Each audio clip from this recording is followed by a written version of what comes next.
ఇంకొక విషయం ఏమిటంటే, అయ్యప్ప స్వామికి గుండు కొట్టచా, తలముండనం ముక్కుకోచా అని ఒక ప్రశ్న అడిగారు. అయ్యప్ప స్వామికి తల ముండనం చేసే మొక్కుబడి లేదు. పళని సుబ్రహ్మణ్య స్వామికి, తిరుమల వెంకటేశ్వర స్వామికి అంతా ఉంటాయి. కాణిపాకం గణపతికి కూడా ఉన్నాయి. కానీ అయ్యప్ప స్వామికి కేరళ ఆచార ప్రకారం గుండు కొట్టడం అనే ఒక మొక్కుబడి లేదు. కాబట్టి పంబలో కానీ ఎక్కడ కానీ గుండు గీసే ఒక్క సెక్షన్ కూడా అక్కడెక్కడ పెట్టలేదు. ఎందుకంటే అయ్యప్ప స్వామికి గుండు గీసే ఒక విధానం పెట్టలేదు. గుండు కొట్టేది కేరళ ఆచార ప్రకారం ఏమిటంటే, సన్యాసానికైనా వెళ్ళాలి, సంసారం అంతా త్యజించి సన్యాసంలో ఆశ్రమంలో చేరిన వాళ్ళు గుండు గీసేసి ఆ ఆశ్రమంలో చేరిపోతారు. ఆ ఆశ్రమంలో సంసారం వదిలిన వాళ్ళు మాత్రమే గుండు కొట్టేది కేరళ సంప్రదాయ ప్రకారం. కాబట్టి అయ్యప్ప స్వామికి ఆయన బ్రహ్మచారి అయినా కూడా ఈ గుండు కొట్టే ఒక విధానం కేరళలోనే లేదు. కేరళ శబరిమల కానీ పంపలో కానీ ఎక్కడ కానీ కొట్టట్ల గుండు. కాబట్టి మీరు కూడా నా బిడ్డకి, నాకు అంత ఆడబిడ్డ సంతానమలే ఉండేది, అయ్యప్పని మొక్కినాకనే నాకు అబ్బాయి పుట్టింది, అందుకనే ఆయనకు మొక్కినాము, 3వ సంవత్సరం గుండు కొడతాను, లేదంటే 1వ సంవత్సరం గుండు కొడతాను అని. ఆ గుండు కొట్టడం మొక్కు అనేది ఒక మొక్కుబడే చెయ్యకూడదు, మొక్కకూడదు కూడా. అయ్యప్ప స్వామికి గుండు కొడతాను అని మొక్కరాదు. అదే అయ్యప్పకి విరుద్ధమైన ఒక ఆచారం అది. అయ్యప్ప ఆచారం ఏమిటంటే, గుండు కొట్టే ఆచారం అయ్యప్పకి లేదు. కాబట్టి మీరు వెంకటేశ్వర స్వామికో, కాణిపాకం గణపతికో, పళని స్వామికో, సుబ్రహ్మణ్య స్వామికో ఎవరికైనా కొట్టచ్చు గుండు, ఎవరికైనా మొక్కచ్చు కూడా. కానీ అయ్యప్ప స్వామికి మాత్రం మొక్కకూడదు. నేను గుండు కొడతాను, నా బిడ్డకు గుండు కొడతాను అని మొక్కద్దు. ఎప్పుడు కూడా గుండు కొట్టే ఆ సాంప్రదాయం అయ్యప్ప స్వామికి లేదు. కాబట్టి అయ్యప్ప స్వామికి గుండు కొడతాను అనే ఒక మొక్కుబడి మాత్రం ఎవరు మొక్కకూడదు. അടുത്ത విషయం మాలధారణ విషయం. మాలధారణం, అయ్యప్ప స్వాములు మాల ధరించే సమయం ఎందుకు 6:30 పైనే వేసుకోకూడదు అని అడిగారు. దానికి సమాధానం, మాలధారణ సమయం ఉదయాల్ పూర్వం అస్తమయ పశ్చాత్న పరిగణది. అంటే ఉదయానికి ముందు వేసుకోవాలి, లేదు అంటే అస్తమయం తర్వాత వేసుకోవాలి అని. ఎందుకు అంటే, శుభకార్యాలు అన్నీ బ్రాహ్మ ముహూర్తంలో మొదలు పెట్టాలి అని పూర్వీకులు చెప్తా ఉంటారు. బ్రాహ్మ ముహూర్తం అంటే ఉదయానికి 2:30 గంట బిఫోర్, అంటే ఒక 3:30 నుంచి బ్రాహ్మ ముహూర్తం స్టార్ట్ అవుతాయి. ఉదయం వరకు బ్రాహ్మ ముహూర్తం.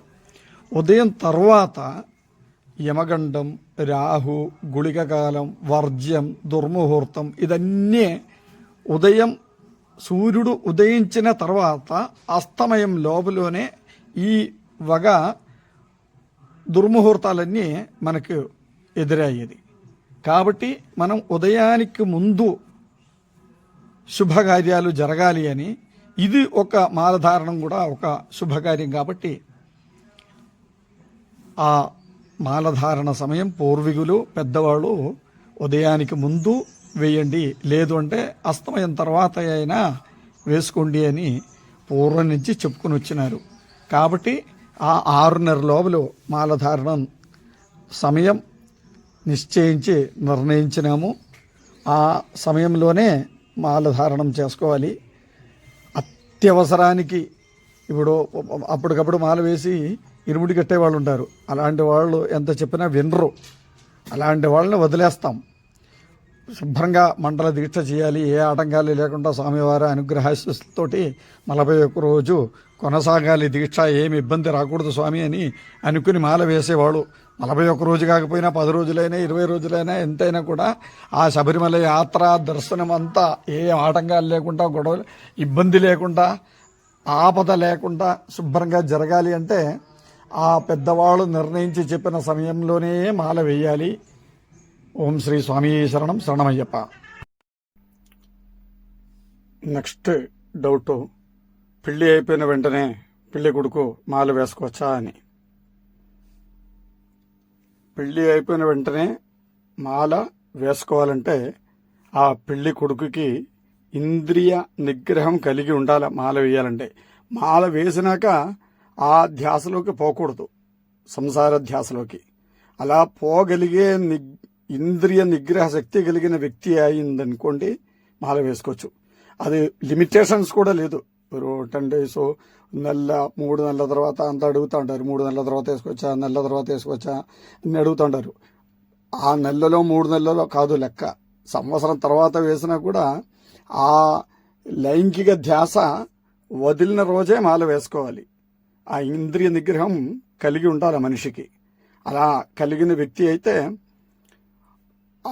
ఎప్పుడు అతనికి మాల వేయచ్చు. నాకు ఆ ధ్యాస ఉండదు, నా అయ్యప్ప ధ్యాస ఒకటే నాకు ఉండేది, అయ్యప్పని వదిలే రోజే లేదు నేను, ఇప్పుడు నాకు కొత్తగా పెళ్లి అయింది కాబట్టి అయ్యప్పని ఈ సంవత్సరం పోలేకపోతున్నాను, నేను పోవచ్చా అని మనసులో బాధపడతా ఉంటారు, తపన పడతా ఉంటారు. ఆ తపనతోటి ఉండే వ్యక్తి అయితే వేసుకోవచ్చు. ఎందుకంటే పెళ్ళాం మీద, కొత్త పెళ్లి కూతురు మీద తపనతోటి ఉండే వ్యక్తి కాదు, అయ్యప్ప మీద తపన ఉండే వ్యక్తి కావాలి. అలా తపనతోటి ఉండే వ్యక్తి అయితే పెళ్లి అయిపోయినా కూడా, ఎక్కువ రోజులు జరగకపోయినా కూడా మాల వేసుకోవచ్చు, తప్పే కాదు. ఎందుకంటే మాల వేసేసి తప్పు చేయడం అలాంటిది ఏం చేయకుండా ఇంద్రియ నిగ్రహం కలిగి ఉండాలా, అయ్యప్ప మీద తపన ఉండాలా. ఆ తపన కలిగిన వ్యక్తికి ఈ సాంసారిక బుద్ధి రాదు. ఆ బుద్ధి ఉన్నంత వరకు వేయొద్దు. ఎప్పుడు ఆ ధ్యాస వదిలేసి అయ్యప్ప ధ్యాస వస్తుందో, అయ్యప్ప మీద తపన వస్తుందో అప్పుడు వేసుకోండి.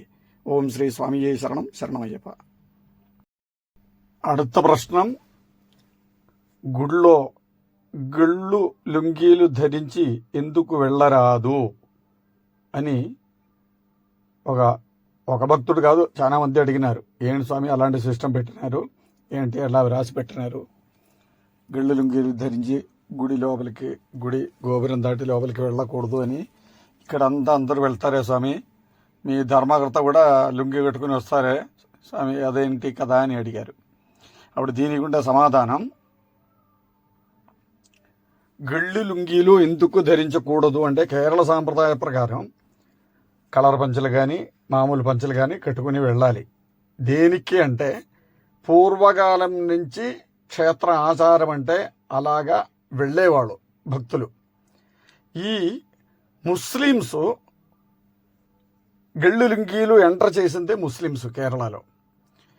మన వాళ్ళు ఎవ్వరు కానీ హిందువులు గళ్ళు లుంగీలు కట్టేవాళ్ళు కాదు. ఆ కాలంలో ముస్లిమ్స్ ఎంటర్ చేశారు గళ్ళు లుంగీలు వేసుకునేది.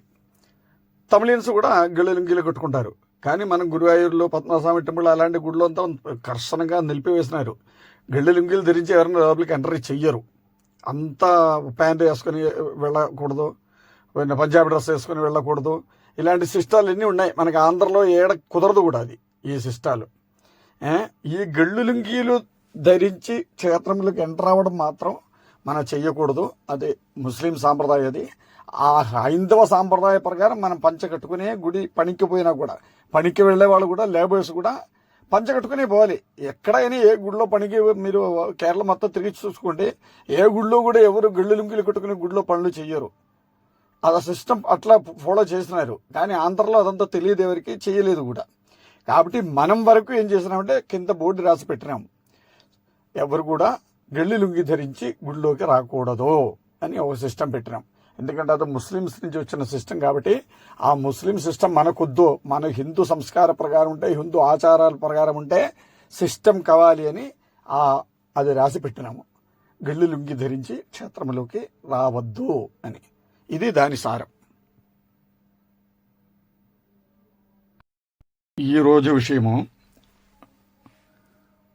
స్వామి అన్ని గుడిలో కూడా ఎవరు షర్టు బనియన్ తీసి దర్శనం చేయట్లేదు. అందరూ షర్టు బనియన్ వేసుకుని, ప్యాంటు వేసుకుని పోయి దర్శనం చేసుకుని ఉంటారు. మీ గుడిలో మాత్రం ఏం స్వామి షర్టు బనియన్ తీసి దర్శనం చేయాలి అని చెప్తున్నారు అని అడిగిన ప్రశ్నకి సమాధానం, కేరళ సాంప్రదాయ ప్రకారం షర్టు బనియన్ తీసి దేవుడు దర్శనం చేయాలి. దేవత అయినా దేవనైనా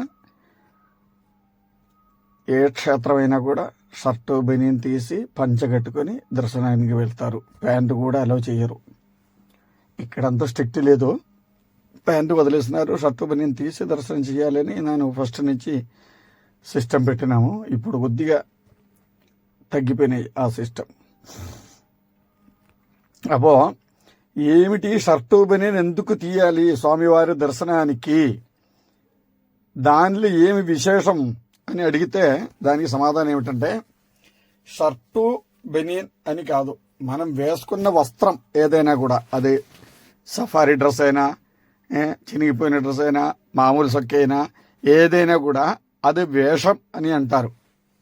ఆ వేషం ఉండేవాళ్ళు లేనివాళ్ళు డిఫరెంట్ చూపించేది వాళ్ళ వేసిన వేషధారణం, వాళ్ళ వస్త్రధారణం.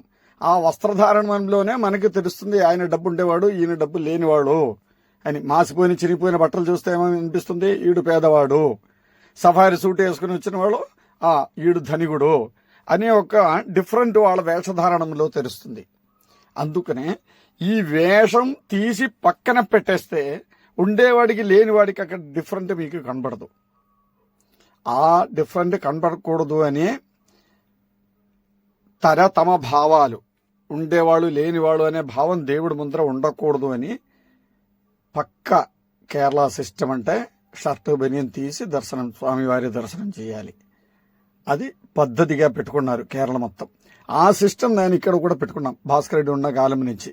అప్పుడు భాస్కర్ రెడ్డి దర్శనానికి వచ్చినప్పుడు కూడా షర్టు బనియన్ తీసి దర్శనం చేయించినాము. పెద్ద ఆయన కూడా చెప్పి, రే షర్టు బనియన్ తీయరా అని పెద్ద ఆయన చెప్పి తీపించారు భాస్కర్ రెడ్డికి. ఆయన ఎప్పుడు సఫారీ డ్రెస్ తోటి వస్తారు గుడికి. అప్పుడు ఆ భాస్కర్ రెడ్డి ఉండే కాలంలో కూడా ఇది చాలా స్ట్రిక్ట్ గా పెట్టుకున్నాం ఈ సిస్టమ్. ఇప్పుడు కొద్దిగా తగ్గించినాం, ఎందుకంటే మారిపోయినాయి, వాతావరణాలు మారడంతో నేను ఆ సిస్టాలన్నీ ఇప్పుడు ఫాలో అవడం లేదు. షర్టు బనియన్ తీసి దర్శనం చేయడం అంటే అది కేరళ ఆచారం. అయ్యప్ప అంటే కేరళలో పుట్టి పెరిగిన కాబట్టి, అయ్యప్ప దేశం కేరళ దేశం కాబట్టి, అయ్యప్ప గుడిలో అన్ని అయ్యప్ప గుడిలో కూడా షర్టు బనియన్ తీసి జనాలు దర్శనానికి వెళ్తారు. నెక్స్ట్ డౌట్ వచ్చి, స్వామి మాతాపిత గురు దైవం అనే కదా చెప్తారు, అమ్మ నాన్న వాళ్ళు దేవుళ్లే కదా, వాళ్ళ దగ్గర మాల విసర్జన చేయొచ్చా? నేను అమ్మ దగ్గర మాల తీయాలా అనుకున్నాము స్వామి, ఏమిటి దాని విషయము, తీయచ్చా తీయకూడదా అని అడిగారు. దానికి సమాధానం ఒకటే, మాతా పిత గురు దైవం అని చెప్తా ఉన్నారు. ఎంతో గౌరవం కలిగిన పదం అమ్మా నాన్న అంటే. ఆ అమ్మకి ఎన్ని సేవలు చేసినా తీరదు. కాబట్టి తల్లి స్థానం అంత గొప్పది. కానీ ఈ అయ్యప్ప దీక్షలో మాత్రము మాల విసర్జనానికి అమ్మకి హక్కు లేదు. ఎక్కడ మాల వేసినామో అక్కడ పోయి మాల తీయాలి. అమ్మ గౌరవం తక్కువ చేసేది కాదు చెప్తా ఉండేది. ఎందుకంటే ఈ అయ్యప్ప దీక్ష అంటే సన్యాస దీక్ష. ఈ మాల తీసే విధంలో అమ్మ దగ్గర తీయించినప్పుడు మాల వేయడానికి కూడా అమ్మ దగ్గర వేయించుకోవాలి. అమ్మ ఆ స్థాయిలో ఉంటే. అమ్మ స్థాయి ఏమిటి అని అడిగితే బిడ్డని సన్యాసానికి పంపే స్థాయికి రావాలి అమ్మ. సంసారి అయిన బిడ్డని సన్యాసానికి పంపుతున్నాం. ఎందుకంటే ఇది సంసార దీక్ష కాదు, ఇది సంసార దీక్షలో ఉండేదే కదా అమ్మ. అమ్మ సంసారంలో ఉండి ఆ సంసారం అంతా చూసుకుంటా పోయేదమ్మ. ఆ సంసారం నుంచి సన్యాసంలోకి పోతున్నాం మనం. ఆ బిడ్డని మాల వేసుకో నాయనా, శబరిమలకు పోయిరా నాయనా అని చెప్పి సాగనంపాలి. ఏదో తెలుగులో చెప్పేది నాకు ఆ పదం రాదు. అట్లా ఆ శబరిమలకి పోవడానికి మాల వేయడానికి అమ్మ పర్మిషన్ ఇచ్చి బిడ్డను పంపించాలే గాని ఆ బిడ్డకి మాల వేయడం కానీ మాల తీయడం కానీ అట్లాంటిదంతా చేసే హక్కు అమ్మకు ఉండదు. అమ్మ ఆ స్థాయికి ఉంది అంటే శబరిమలకి పోయి గురుస్వామి స్థాయికి అమ్మ ఎదగాలి. ఎదిగి ఆ గురుస్థానంలో నిలబడి మాల వేసి ఇరుముడికెట్టి చెల్లించి మాల విసర్జన చేసే అంతవరకు అమ్మ చేయొచ్చు. అమ్మ చెయ్యాలంటే అమ్మ ఆ స్థాయికి రావాలి, గురుస్థానంలోకి ఎదగాలి అమ్మ. ఆ స్థాయికి మనం సంసార జీవితం నుంచి ఎట్లే పోలేం కదా. మనకి జన్మనిచ్చిన తల్లికి స్థానం ఉంది, ఆ స్థానం మనం ఇవ్వాలి. ఆవిడికి దండం కూడా పెట్టుకోవాలి, అమ్మా నాన్నకి దండం పెట్టుకోవాలి. పెట్టకూడదు అని అంటారు మాల్లో ఉంటే పెట్టచ్చు. ఎందుకంటే మనం 10 రోజుల సన్యాసమే మనం చేస్తూ ఉండేది. ఈ విషయము ఇంకొకసారి అమ్మా నాన్నకి ఈ మాల వేసిన స్వాములు దండం పెట్టుకోవచ్చా అని నెక్స్ట్ వీడియోలో నేను చెప్తాను.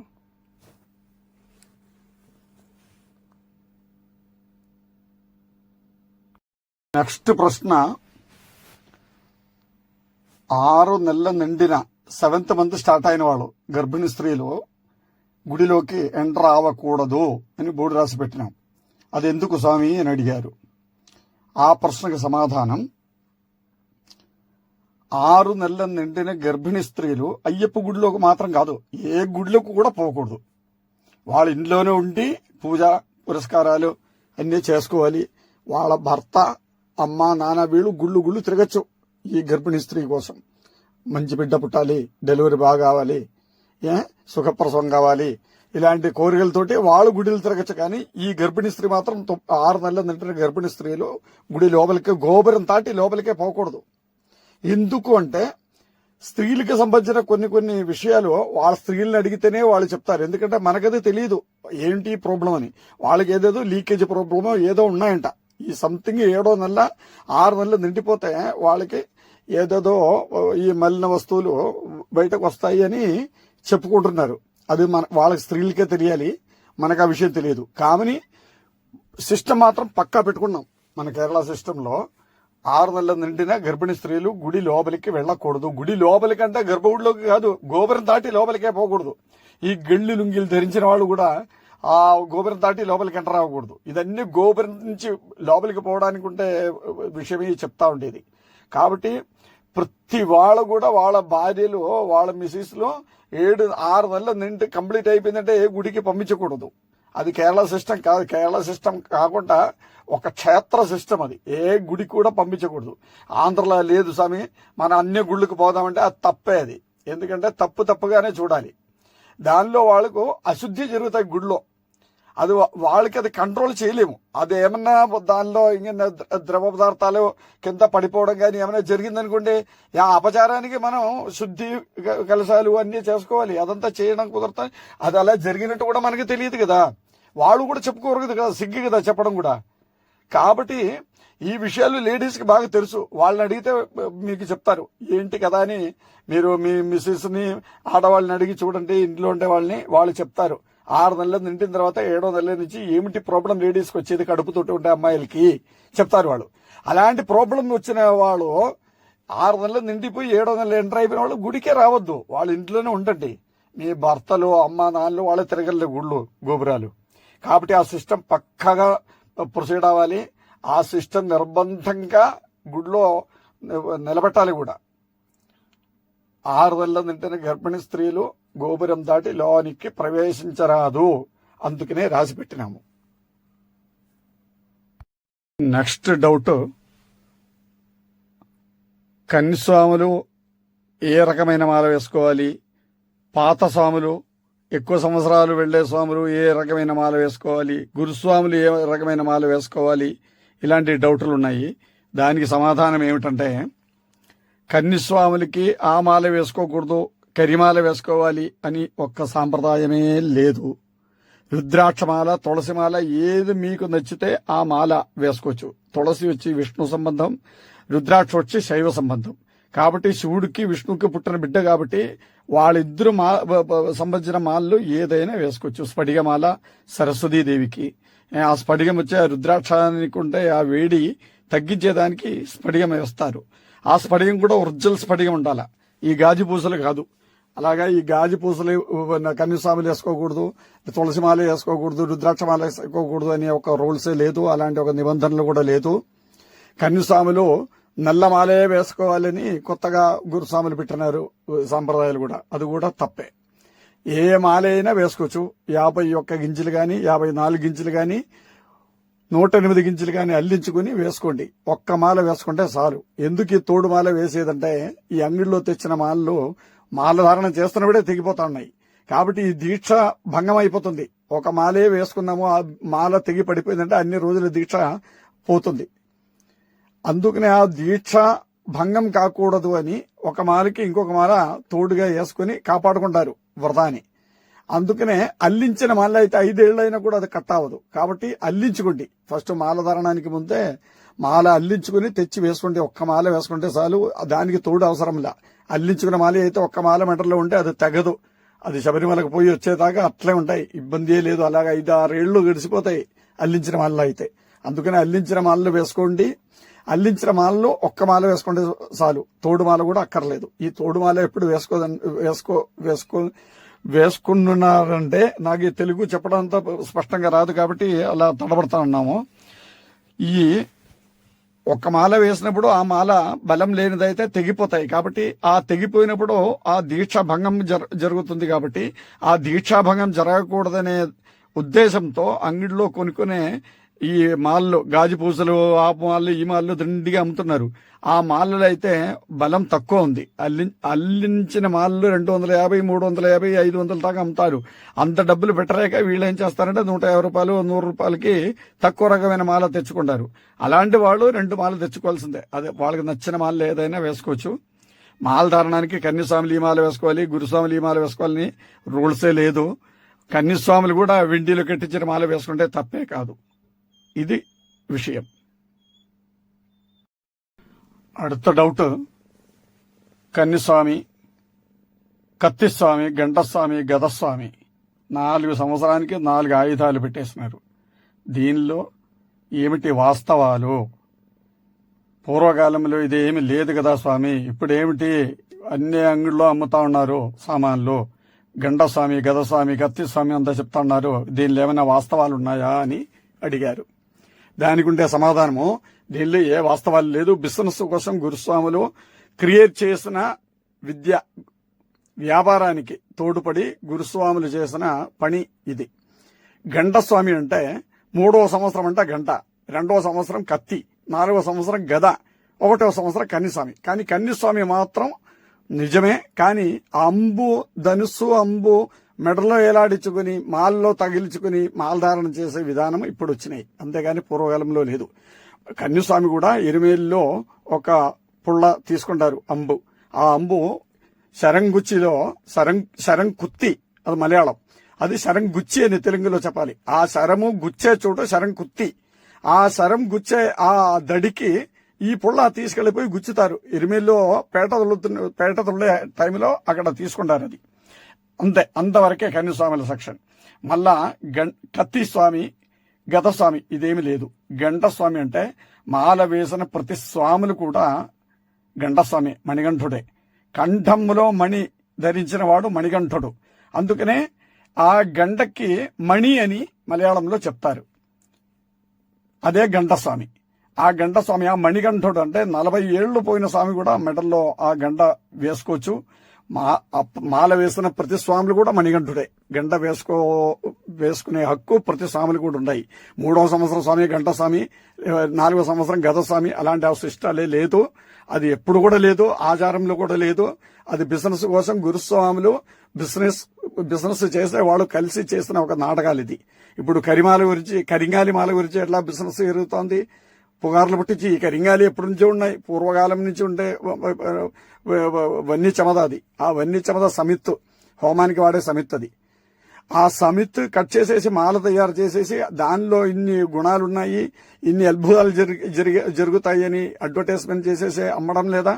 అలాగే ఇది కూడా అమ్మకానికి, వ్యాపారానికి పెట్టిన ఒక విద్య ఇది. అంతేగాని గంటస్వామి, గదస్వామి, కత్తిస్వామి ఇలాంటి సెక్షనే లేదు. అది ఎవరు నమ్మద్దు, ఎవరు కొనుక్కొని మెడల్లో వేసుకోవాల్సిన పని కూడా లేదు. గంట వేసుకోవాలంటే ప్రతి స్వాములు కూడా వేసుకోవచ్చు. 40 ఏళ్ళు 50 ఏళ్ళు శబరిమలకి పోయిన ముసలోళ్ళు కూడా వేసుకోవచ్చు. అది ఆ మణి మెడల్లో వేసినంత మాత్రాన ఏం తప్పులేదు. మణికంఠుడు మాల వేసిన ప్రతి స్వాములు మణికంఠుడే. కాబట్టి ఈ విషయం బాగా గుర్తించుకోండి. ఇదన్నీ నాటకాలు.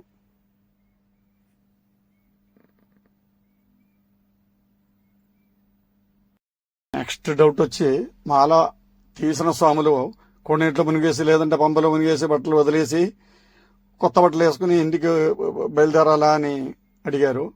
అది కాదు, ఇదంతా తాగుబోతులు గురుస్వాములు మందు కొట్టేదానికి బ్రాండ్ షాపుకి పోవాల్సి వచ్చాయి. ఈ బొట్లు ఇట్లు ఇదన్నీ అడ్డం, ఈ బట్టలు, బొట్టు, మాళ్ళు ఇదన్నీ అడ్డమే. కాబట్టి వాళ్ళు ఏం చేస్తారంటే ఈ స్వాములకి, ఇరుముడి చెల్లించిన స్వాములకి చెప్పేయడమే, ఈ కొన్నిట్లో మునిగేయండి, మీ బట్టలు వదిలేయండి, మాల ఇక్కడే తీసేయండి. ఇలాంటి వ్యవహారాలన్నీ తాగుబోతు గురుస్వాములు నేర్పిన విద్యలే. సరైన పద్ధతి ఏమిటి అంటే, మాల వేసిన స్వాములు ఎక్కడ మాల వేసినామో అక్కడికే పోయి మాల తీసేయాలి. ఏ గురుస్వామి దగ్గర వేసినామో ఆ గురుస్వామి దగ్గరికే పోయి మాల విసర్జన కూడా చేయాలి. ఆ మాల విసర్జన చేసేదానికి ముందు ఇల్లు చేరి ఇంటి దగ్గర నుంచి ఇరుముడి కట్టేదానికి వచ్చినప్పుడు కొబ్బరికాయ కొట్టేసి కరుపస్వామికి అప్పచెప్పేసి వచ్చేస్తాము. అలాగే ఇంటికి పోతున్నప్పుడు కూడా కరుపస్వామికి దండం పెట్టుకుని కాయ కొట్టేసి ఇంట్లోకి వెళ్ళి ఈ బియ్యము నెయ్యి అంతా ప్రసాదం చేసుకుని ఆ నెయ్యి నైవేద్యంలో కలపకుండా బెల్లం ఇదంతా వేసేసి నెయ్యి మాత్రం పొయ్యొద్దు, అభిషేకం నెయ్యి మాత్రం పొయ్యకుండా నైవేద్యం పెట్టండి దేవుడికి. పెట్టేసి ఆరతి పూజ ఆరతి అన్నీ అయిపోయినాక ఆ ప్రసాదం పంచుకున్నప్పుడు మాత్రం అభిషేకం నెయ్యి కలుపుకొని అందరికి పంచుకోండి. ఎందుకంటే అది ఆల్రెడీ అయ్యప్పకి అభిషేకం చేసిన నెయ్యి కాబట్టి అది దేవుడికి నైవేద్యం పెట్టకూడదు. తర్వాత ఆ స్వామివారికి అక్కడ కొలువు చేసిన స్వామివారికి విడుకోలు చెప్పాలి. స్వామి నెక్స్ట్ ఇయర్ మాల వేసినప్పుడు మళ్ళీ మిమ్మల్ని కొలువు చేసి పూజలు చేసుకుంటాను స్వామి, ఇప్పుడు సెలవు ఇవ్వండి చెప్పి ఆయనకి సెలవు ఇచ్చేసి ఆ సామాన్లన్నీ పక్కకు పెట్టేసి ఆ పూలన్నీ నిర్మాల్యం అంటారు, అదంతా చెట్టు కింద పారే నదిలో వదిలేస్తే అట్లా వెళ్ళిపోతూ ఉంటాయి. అది అయిపోయినాక గుడికి వచ్చి మాల విసర్జన చేసుకోవాలి. అంతవరకు ఓపిక ఉండాలి ఈ స్వాములకి. ఈ స్వాములకి ఆ ఓపిక లేదు కాబట్టి పంపలోనే మాల తీసేసి కోటమిలో ఇటు మన ఊర్లంతా మందు కొట్టేది, బస్సు ఎక్కేది, అందరితోటి గొడవలు చేసేది, జగడాలు చేసేది, ఇదే పని అయిపోయినాయి స్వాములకి. అందుకనే ఆ ఓపిక ఉండే స్వాములు ఏం చేయాలంటే పద్ధతి అని అనుకునే స్వాములు, పద్ధతిగా ఉండాలి అనుకునే స్వాములు ఎలా మాల వేసినామో, ఎక్కడ మాల వేసినామో, ఏ గురుస్వామి దగ్గర మాల వేసినామో అక్కడికి పోయి మాల విసర్జనం కూడా చెయ్యాలి. చేసినాక ఇల్లు చేరిపోవాలి. అంతేగాని అక్కడ స్నానము ఆ పద్ధతులంతా లేదు. ఎందుకంటే శబరిమల నుంచి రిటర్న్ వస్తున్నప్పుడు ఎన్ని రోజులు దీక్షలు ఉన్నామో అన్ని పూటలు స్నానం స్వాములకు పడతాయి. ఆ పూటలు స్నానాలు చేయాలి, శరణాలు చెప్పి ఆరతి తీసుకోవాలి, ఆ శిష్టాలన్నీ ఉన్నాయి. కానీ పంబలో మునిగి అక్కడ మాల తీసి అక్కడ మునిగేసి ఈ మందు కొట్టే శిష్టాలన్నీ లేదు. రిటర్న్ యాత్రలో ఎన్ని పూటలు మనకి గడుస్తాయో అన్ని పూటలు కూడా స్నానం చేసేసి చేరాలి, ఊరు చేరాలి. అదంతా పక్కా కావాల్సినదే. ఈ మాల తీసి కోణీట్లో మునగడం, పంబలో మునగడం ఈ సిస్టమ్ మనకి లేదు. ఈ సిస్టాలు రాంగ్ సిస్టమ్. ఇది అందరికీ తెలియపరచండి. స్వామి శరణం శరణమయ్యప్ప. ఓం శ్రీ స్వామి శరణం శరణమయ్యప్ప. అమ్మా నాన్నకి దండం పెట్టుకోవచ్చా స్వామి అని అడుగుతారు స్వాములు. ఖచ్చితంగా ఈ అయ్యప్ప మాల వేసిన స్వాములు అమ్మా నాన్నకి పాద నమస్కారం చేసి వెళ్ళొచ్చు, పాద నమస్కారం చేయొచ్చు, చెయ్యాలి కూడా. ఎందుకంటే అమ్మా నాన్నలు ఎప్పుడూ మనకి తల్లిదండ్రులు దైవ సమానులే వాళ్ళు. కాబట్టి మాల వేసిన స్వామి పెట్టచ్చా అని అడిగితే మాల అంటే ఇది 10 రోజులు, 20 రోజులు, 41 రోజు, దాని మించి మనము సన్యాసం స్వీకరించడంలా. ఈ మాల వేసేది బ్రహ్మచర్య దీక్ష సన్యాసం లెక్కే. పర్మనెంట్ సన్యాసం స్వీకరించినప్పుడు మనం ఆశ్రమంలో చేరిపోతాం. ఇల్లు, అమ్మ, నాన్న, భార్య, బిడ్డలన్నీ వదిలేసి సన్యాసంలో చేరిపోతారు కొంతమంది. అలాంటి సమయంలో ఆ బిడ్డ మనకి బిడ్డగా కనపడకూడదు, సన్యాసిగానే కనబడి ఆ సన్యాసికి తన బిడ్డ అయినా కూడా అమ్మా నాన్నలు ఆ బిడ్డకే నమస్కారం చేయాలి. అది ఒరిజినల్ సన్యాసానికి సంబంధం. ఒరిజినల్ సన్యాసానికి బిడ్డను పంపినప్పుడు ఆ బిడ్డకి తల్లిదండ్రులు పాద నమస్కారం చేయాలి. ఎందుకంటే వాళ్ళు పోయినప్పుడు కాదు, సన్యాసం చేరినాక. సన్యాసి అయిపోయింది తన బిడ్డ అంటే ఇంకా బిడ్డ మనకి లేదు, ఆ సన్యాస లోకంలోనే ఉంటారు ఆ బిడ్డ. కాబట్టి భార్య, బిడ్డలు, తల్లి, తండ్రులు అందరూ ఆ బిడ్డకి, ఆ సన్యాసం స్వీకరించిన మనిషికి పాద నమస్కారం చేసుకోవాలి. అప్పుడు తల్లి తండ్రులు బిడ్డకి నమస్కారం చేసుకోవాలి.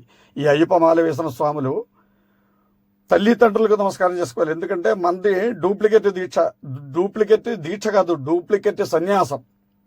సన్యాసం అంటే 10 రోజుల సన్యాసం. 10 రోజుల సన్యాసం అంటే డూప్లికేట్ కాకుండా ఒరిజినల్ కాదు కదా.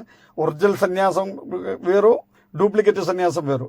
ఇది 10 రోజుల సన్యాసం. ఇది 10 రోజుల బ్రహ్మచర్యం. తర్వాత సంసారి అయిపోతా ఉన్నాం మనం. కాబట్టి ఈ 10 రోజుల్లో మనమేమి దేవుడు కాలేము కూడా. మనం మాల వేస్తే మనమే దేవుడు అని మనం అనుకోవాల్సిన పని. తల్లిదండ్రుల పాదాలు నమస్కరించేంత వరకు మనం ఆ స్థాయికి ఎదగలేదు మనం. కాబట్టి మాల వేసిన స్వాములు వాళ్ళ తల్లిదండ్రులకి పాదపూజలు చేసుకోవచ్చు, తప్పు కాదు. ఎప్పుడు తప్పు అవుతుందంటే నిజమైన సన్యాస దీక్ష స్వీకరించిన బిడ్డకి తల్లిదండ్రులు నమస్కారం చేసుకోవాలి. ఇది సారాంశం.